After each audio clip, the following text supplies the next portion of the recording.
When my telephone rang, it jerked me out of one nightmare and right into the middle of another, where a woman with a secret, a worried man, and a shadow out of the past met with fear and fury in the dead of night.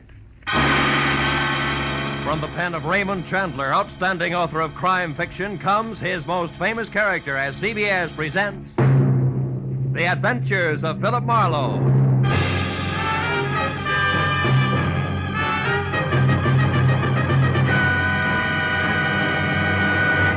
And now, with Gerald Moore, starred as Philip Marlowe, we bring you tonight's exciting story, The Friend from Detroit.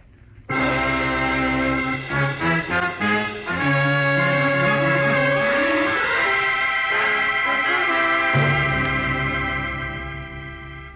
was a wood nymph dressed in nothing but a veil of dewdrops. She was pirouetting from one huge bluebell to another on gossamer wings. And with every turn, she smiled and came closer. But just as I reached out for a hand, something happened. The bluebells changed into old tomato cans and started to ring. A bandy-legged little man with a jackhammer went to work on my head. I fell over a cliff, and just before I landed on a red-hot pile of broken Scotch bottles... Oh, I woke up. But the jackhammer didn't stop. I switched on the light and looked at my watch. It was 1 in the a.m., and the phone on my bed table was screaming for an answer. Hello? Marlowe, this is Dave. Betty's gone. She's in trouble. You gotta help me, Marlowe. You gotta come over to my apartment right away. Wait a minute. Who is this? Dave Pryor. I run the coffee joint on the corner. You know me. Yeah, sure, Dave. I remember. What's the matter? My wife, Betty, she's gone. You gotta help me. Dave, it's 1 o'clock in the morning. I'm in bed. Besides, you know I don't monkey with family quarrels. It's not like that, Phil. Believe me, I'm scared for her. Phil, please, come over to the apartment. 2000 Beechwood right away. It's a matter of life. Okay, I'll be there in 10 minutes.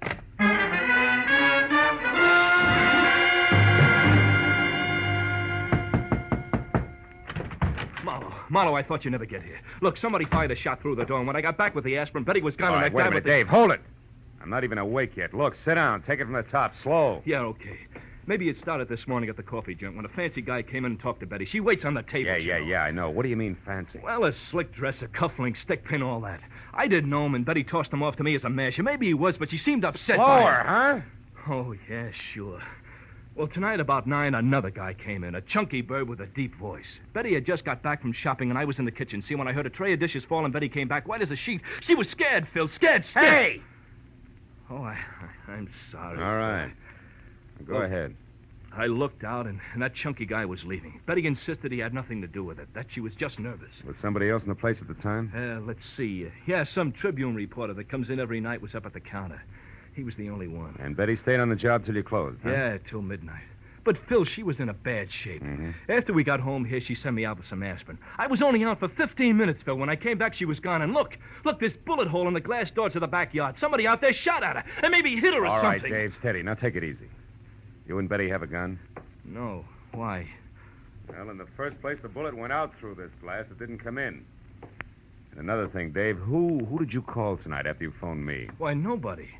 Phone directory on the dresser here is open to the B's. Boone to wardrobe. Mean anything to you? No, I didn't even realize it was over there. I looked you up in the classified. Mm-hmm. Okay, come on. Let's take a look in the backyard. Any light out there? Yeah, I rigged one up for the barbecue.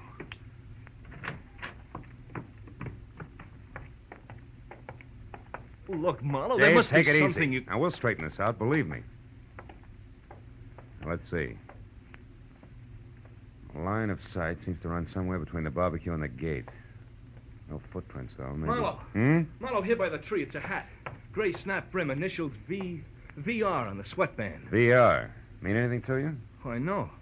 Well, sure. That's Van Remini's hat. He's the newspaper guy I told you about. Tribune reporter that was in your place tonight? Yeah. Why should he be dodging bullets in your backyard? I don't know. Dave, where's Betty from? Detroit. When she came out here, I gave her a job. And then you both fell for each other and got married, huh? Yeah, 2 years ago next month. And we've been happy, Phil. We've been... Yeah. Now, look, Dave. Why did you call me instead of the cops? I guess I'm afraid she's mixed up in something bad. You know, if it turns out that way, I'll have to call him myself. Okay, Phil. But you're on my side until you know for sure. Yeah. All right, now you stay here, close to your phone. Okay. I'll check with you. Right now, I got to get a line on a bare-headed reporter. He can get us started if he hasn't lost anything more than his hat when I find him. So long, Dave.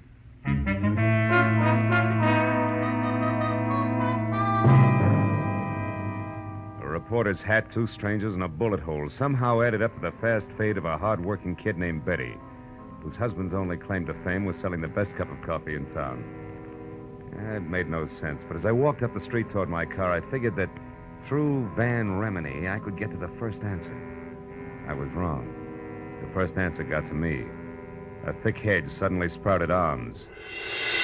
One jerked me around while the other held the cold throat of a .45 against my throat. Your car registration tag says your name is Philip Marlowe. No kidding.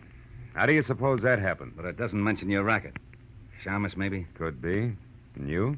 I'm a tourist. Oh, sure. Just out to see the sights. That's it. One in particular. $25,000 that belongs to me. I don't want any interference from you or that square inside there. You mean Dave Pryor? I mean Dave Pryor. I'll go back in there and tell him to cool off. The little woman is all right. She's just helping an old friend, you might say. Might I say you're the friend? Never mind. Unless Mr. Jitters in there kicks up a fuss, everything will be fine. Betty knows what she's doing. She's got a lot of talent for it. Too much to waste slinging hash. And remember what I said, Marlowe. Lay off. I'll remember more than that about you, Foghorn. Just remember to count 10 before you move, boy. Well, there's no point in trying to outsmart a .45. And with 3 steps, Foghorn vanished in the night. Also gone was a big chunk of my respect for a doll named Betty Pryor and a taste in old friends. Just so I wasn't jumping to conclusions, I went to my car and drove down to Hollywood Boulevard. At the first all-night gas station, I stopped and put in a call to the Tribune, where a guy on the desk told me, through a mouthful of mangled cigar, that unless Remini was at Bungalow 24, Beverly Crest Hotel, covering the murder of an ex-Detroit hood, he was fired. Then he hung up. But the one word Detroit made the call a jackpot, so I headed for the hotel on the double. It was pink and Spanish and squatted in a grove of well-behaved palm trees at the edge of a domesticated jungle, which gave the illusion of privacy to a string of bungalows that weren't. But number 24 had all the privacy of a glass-faced cutaway beehive when I pulled up in the middle of 2 squad cars and an ambulance and went inside. Sprawled on the floor in front of a desk was the very well-dressed Exhibit A, complete with cufflinks and stickpin, and presiding as usual was Detective Lieutenant Ibarra, who didn't see me until I walked up beside him. What are you doing here, Marlowe? I can smell blood clear across town. What's the story, Ibarra? The name is Spec Willard, a gambler from Detroit. Retired out here to California a few years back to play horses and women. He was shot to death at about 8 o'clock tonight by a person or persons unknown. Another gang job? No, I don't think so. Looks more like armed robbery that'd get out of hand. How so? We found a currency wrapper from a local bank that read $25,000 in an open drawer in the bedroom. And one of the bellhops saw a woman, unidentified so far, run out of here about the time the coroner says that Willard was shot. A woman? Yeah, that fits because he was known to be quite a nightclubber and general playboy. You wouldn't happen to know something about this woman, would you, Marlowe? Me? Certainly not. No, I'm after a man, a live one, I hope. Mm-hmm. Well, look, Marlowe, take this nickel. In case you should just happen to hear something, I want you to spend that on a phone call to the police department. Now, who is it you're looking for? A Tribune reporter named Van Remini, you know him? Unfortunately, that's him over there, the sticky-fingered one by the window, swiping that book of matches just now, the one without a hat. Oh, yeah, I know. Thanks, Lieutenant. I'll see you. Hey, Remini, can I talk to you a minute?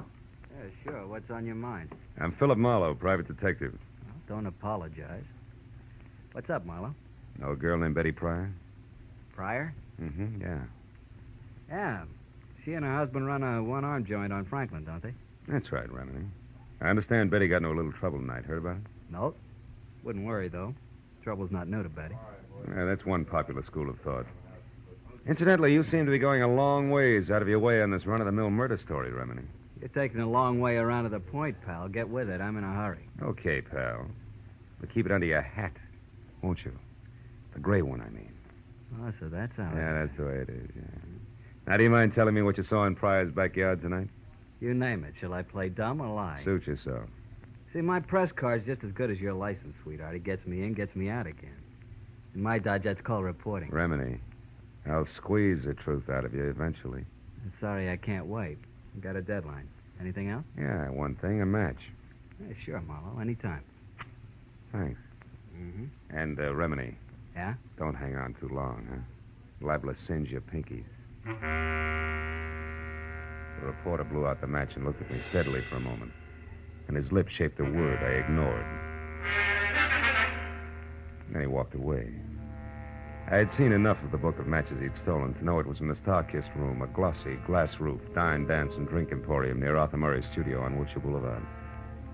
So I made like I was in for the night and watched Remini leave. All the way to his car, he kept looking back over his shoulder as if he expected to be followed. I waited till he was out of sight, and then I headed for Wilshire in the Star-Kissed Room. But when I got there, it was closed. Remini's car wasn't in the neighborhood, and the only thing that kept the trip from being a total loss was a spotlighted picture. 10 feet square of a sultry, svelte chanteuse labeled Carla Borden, whose come-on-in smile and almost costume was a cinch to increase the accident rate of the block by 20%. But then I took another look at her name and got back to business. It started with a B, as in phone book, opened to Boone and Bordeaux. I found a directory, got it open to Boone and Bordeaux, and halfway down the page was Borden, Carla, 2840 North Lucerne. It took 10 minutes to get there and 2 more to find out that she had an apartment, number 17, at the end of the first-floor hall. The door was open, and I started for it, but ducked back close to the elevator when a woman came out and ran down the corridor toward me. It was Betty Pryor. Hold it, Betty! Whoa! What? Mr. Marlowe, what are you... Never mind the stall, Betty. I've been in a long time. Why, I don't know what you're talking about. Now, look, you left a pretty worried guy at home. Dave, did he send you after me? That's right. Why can't you fools leave me alone? Why does he have to be so stupid? Hey, you've got a few ideas mixed up, kid. Oh, sure, I'm wrong. I'm the one who's all mixed up. Let go of Not me. until I've got a couple of things straight. Now, what happened? Did life in a hamburger stand get a little stale? Yes, you two-bit snoop. Okay. Dave thinks you're in trouble, I think you're in trouble, and I think somebody waved a few bills at you and you lost your grip. Why, And you you're in so crummy- deep now you can't get out, and it's no more than you deserve. Now, come on. We're going right back down the hall to Carla's apartment. We're going to have a little chat, just the three of us. No, I won't. Let Come go. on. Take your hands off, Marlowe. Stand still. Well, my 2 chums, the Foghorn and its .45 caliber equalizer. Easy does it. You were lucky the first time. Well, Betty, did you get it? No, something went wrong. Something terrible. Shut up. Marlowe isn't Steve. We'll talk after he's out of the way. All right, you. Get in that elevator, chum. And we'll wait right here to see you leave. Go on. That .45 makes you awful brave, chum. This way we don't offend a lady by being uncouth. And you get a chance to go up in the world. Just put your finger on the button. Now, wait a minute. Come on. All right. Now, all you have to do is push.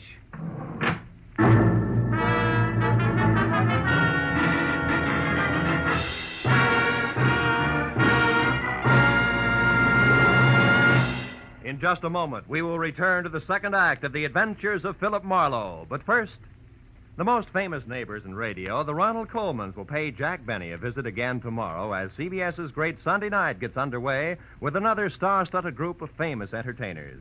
Amos and Andy, Lum and Abner, Eve Arden as the gay schoolmistress, our Miss Brooks, and Helen Hayes as a hillbilly. These are only 4 more of the 10 great entertainments which will come your way tomorrow night. Go visiting with the Colemans on all of these same stations on The Jack Benny Show and hear the rest of CBS's Great Sunday Night 10 as they come one by one over most of these stations. And now, with our star, Gerald Moore, we return to the second act of Philip Marlowe and tonight's story, The Friend from Detroit.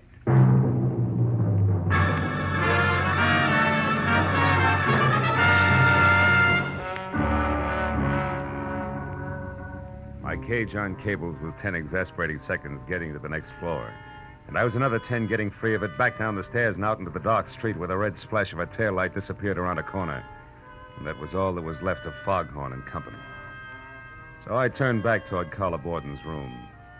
And when I stepped across the threshold, I found that with the exception of a single bureau that was still intact, apartment number 17 looked like it had just played host to the vortex of a cyclone. The bed, a chest of drawers, another bureau, a desk, everything was inside out. And in the middle of all that was the body of Carla Borden. Blood from a deep, ugly cut on her head, staining the snow-white front of her Angora sweater. I saw something else, which reminded me that this was not the first corpse of the night. The plush leather frame was shaped like an oversized lifesaver, and in it was the picture of a handsome man, all smiles, inscribed, "With love to my very best girl, Speck Willett." It was 10 minutes before I got Tenant Ibarra, who was still up at the Beverly Crest Hotel. After I told him about Collar and her connection with the late Mr. Willard and Betty Pryor and my connection with Dave, I stopped talking and listened. Marlowe, we just learned that Willard had some kind of a $25,000 caper going with one of his old mobster friends from Detroit, named Joe Lazar. Well, maybe it's something with a voice and active below bottom? The same, Phil. Anyhow, it looks like they worked out a gambling deal for old time's sake. At the last minute, Willard tried to welch on Lazar and got killed for his trouble. Then Lazar searched the place until he found the $25,000. No. That part doesn't fit, Ibarra. How so? Well, I've run into Lazar twice tonight. I know he and the money are still strangers. Oh? After what happened here with the team of Betty and Lazar getting to the singer Carla, I figured they're still looking for it. Also, I figured Carla was somewhere near when Lazar killed Spec Willard, and that she took the money and... Call you later, Ibarra. I got clumsy company in the hall outside. All right, ballerina, get your foot out of that bucket and come on in with your hands up. Well, the man with the very long nose for news. What brings you around, Remini? For one thing, the fact that you got no corner on brains, Marlowe, and for another... Who did that to her? Our mutual friend, Betty Pryor, and her running mate. I believe they were looking for $25,000. Did she and Joe Lazar get the money, Marlowe? No, they... Hey, Remini, how did you know the man with Betty was named Joe Lazar? Haven't you heard? I'm a good reporter, Marlowe. The kind that keeps eyes and ears open and mouth shut. It isn't until I know the whole story. Which, as far as you're concerned, is precisely what? That I happen to be... You happen to be? That I happened to be in Dave's restaurant early this evening, where I recognized the only other cash customer as Joe Lazar, an out-of-work mobster from Detroit. He said something to Betty that scared her right out of a tray of dishes, so I figured I'd find out what was going on. I've been in on the show ever since. Yeah, including a corny blackout up at 2000 Beechwood Drive where you lost your hat running away from a bullet. That's right. Yeah. And just so you don't toss and turn when you get around to going to bed tonight, I'll fill in the rest. I followed Betty and Dave from the restaurant to their apartment. I watched her get rid of Dave, and then when I saw Lazar come in, I moved up close to the window. And stayed there until Lazar spotted you and threw a bullet your way? You're very clever. Yes, I am, man. But before that happened, I heard him tell Betty that Spec Willard had talked about a girl singer at the Starkiss room named Carla Borden. And that since he didn't know Carla on sight, she could have been a lady he'd seen running out of Spec's apartment with a 25 gram. Oh. Now that phone book of Dave's open to the bees ties in. I'm so glad. Now, Marlowe, lest we digress too far, how come this one bureau here hasn't been turned upside down along with everything else? I don't know. Any more than I know why you're holding back so much from the law. Well, maybe it's because I don't like cops, Marlowe. Oh, black ones. Or maybe it's because I'm in the same kind of racket as you. Chin way out and a lot of fast talk, just so papers can know what's going on an hour ahead of the rest of the world. Well, there's no 25,000 in here. I got to blow. Before Ibarra shows? Before Ibarra shows. He always arrives with an entourage, Marlowe, one that includes other news hounds. So it's me for a fast cab and downtown to my paper with a story. So on, fellow. I'll see you around. Hey, wait a minute, Remini. Yeah? I'll give you a lift. I'm going that way myself. Okay. I got a story, too. A lousy story I've got to tell a nice guy named Dave. Come on.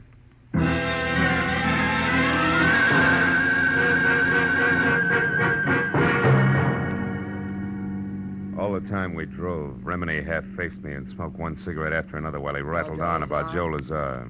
The great story he had and a lot of other things I didn't hear because From here to there. I was busy trying to find the right words with which to tell Dave Pryor that his wife was no good.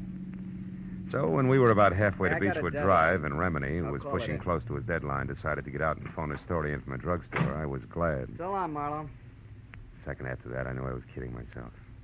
Because even with just silence for company, I was still no place with the right words. 10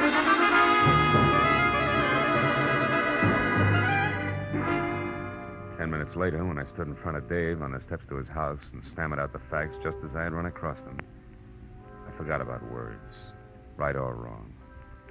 I thought instead about my client, a badly hurt guy, but one who would never say die. Marlowe, I can't believe all this. I won't. Tell me, where's Betty now? I don't know, Dave. Now, look, maybe we ought to head for police headquarters because sooner or later we're each going to have a story to tell Lieutenant Ibarra. Come on, my car's over here. Oh, okay, Phil. I guess that's the only thing to do, all right. Yeah, I guess so. Here. Better have a cigarette, Davey. Oh, thanks. Kid, we'll try to make this as painless as we... As we what, Marlowe? What is it? Hmm? What are you staring at? Front seat. But I don't see anything, Phil. What is it? What Shut are you up, staring Dave. Shut up. Give me a minute, will you? Yeah. Yeah, sure. Come on, Dave. Pile in. But why, Marlowe? Where are we going? Darkest room to play a long shot.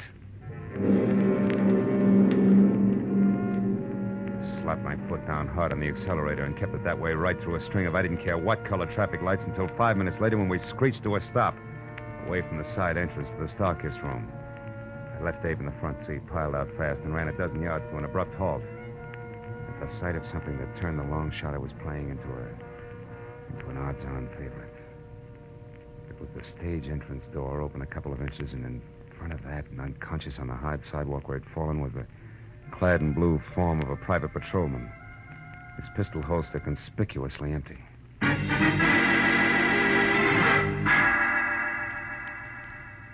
Inside, I slowly picked my way along an L-shaped corridor until I saw a shaft of bright yellow from a flashlight that was moving away from a door marked Carla Borden. It brought me up short and flat against the wall. But then as the man on the other end of the beam of light moved away from me, I got a very steady grip on the .38 in my pocket and started after him. A minute later, he entered the main room of the club, and it was there, as he started across the glass ceiling dance floor, that I recognized the very self-confident gait of a very self-confident guy. And that made the next move mine. Bar's closed, Remini, and don't move, Buster. I'll blow your head off. Ah. Looks like you're making news this time, good reporter. Or isn't that package in your hand the 25 grand you just found in Carla Borden's dressing room, huh? The same Carla Borden you murdered not an hour ago in an apartment on Lucerne, where you first thought the money was, where Betty Pryor surprised you before you could finish searching, where you later returned in the role of an all-American newsboy so you could get to that last bureau. All right.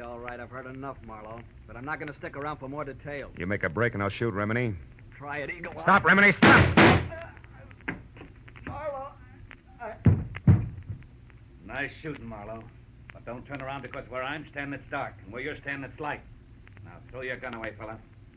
Come on, toss it. That's better. All right, Betty.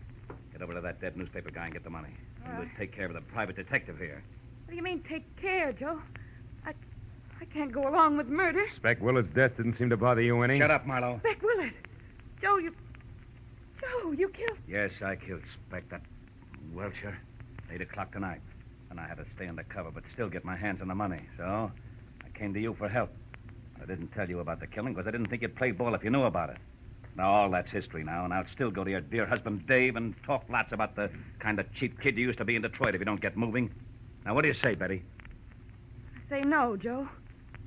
I also say I made a mistake in the first place, letting you use me to run your filthy errands, just so the guy I love wouldn't have to know about the kind of people I once ran around with, before I had any brains. All right. That's the dumb way you want it. That's the dumb way it'll be. And taking care of 2 years isn't much harder than taking care of one. What about 3, Lazar? Dave, stay back! No, Marlowe, no. I've stayed back too long already. I've stayed back while Betty has been risking her life to protect what we've got. If you take another step, I'll shoot, kid. I'm warned you for the last time. Stay back. No, Lazar, I won't. You thinking scum, Lazar? Oh, Dave, you're hit. Yeah. But I'll be all right. I'll be all right now, Betty.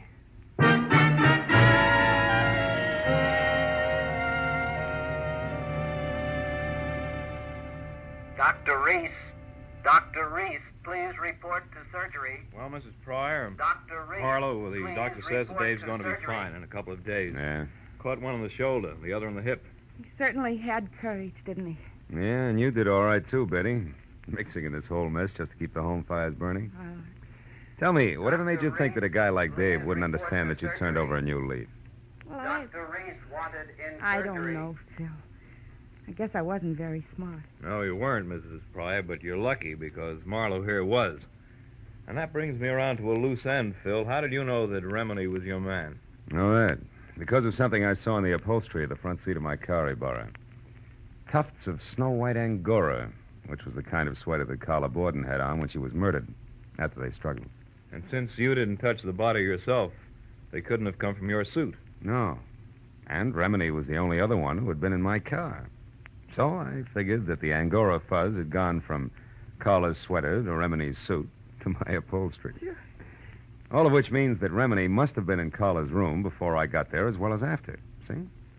And then once I thought back about his getting out of my car to phone his story in, I realized that when I dropped him near a drugstore, he had also been near the Starkist room. Yes.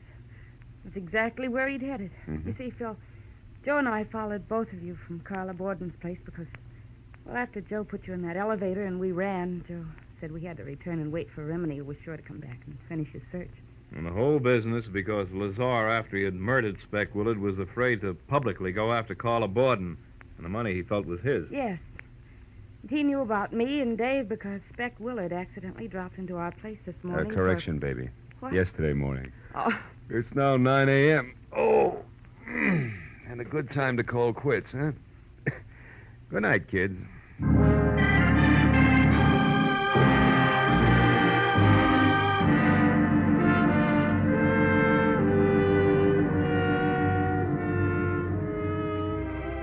Well, by the time I got back to my apartment on Franklin, it was 10:30 in the too bright morning.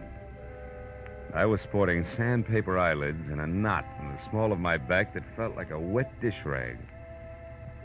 Oh, but once I had all the shades down and was undressed and in bed, I forgot about that. And I thought instead of the wood nymph dressed in nothing, with a veil of dewdrops. But then suddenly I stopped. The telephone. I got out of bed. I picked it up with both hands, opened the dresser drawer, and jammed it deep under all the socks I owned. And then I got back to bed. And the wood nymph, in her veil of dewdrops, she was pirouetting from one huge bluebell to another. Oh, my. On gossamer wings.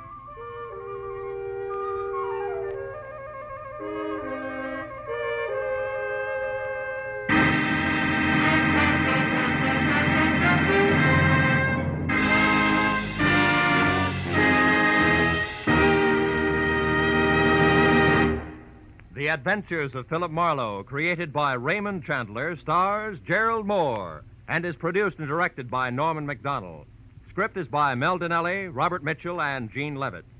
Featured in the cast were Virginia Gregg as Betty Pryor, Peter Leeds as Dave Pryor, Harry Bartell as Van Remini, and Ed Begley as Joe Lazar. Lieutenant Detective Ibarra was played by Jeff Corey. The special music was by Richard Orant. Be sure and be with us again next week when Philip Marlowe says... It was a hunt through a jungle of city streets, with danger waiting at every intersection, until halfway through, when the hunters became the hunted, and death brought an end to the game.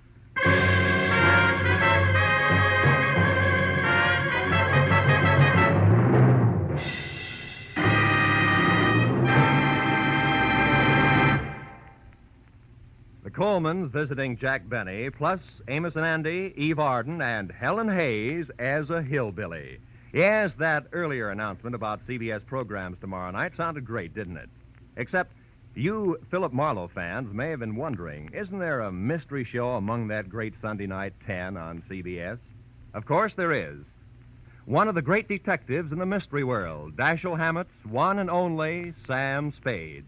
Sam will be here, hard-hitting, fast-moving as always, tomorrow night on most of the same CBS network stations. This is Roy Rowan speaking. Now, stay tuned for Gangbusters, which follows immediately over most of the same CBS stations.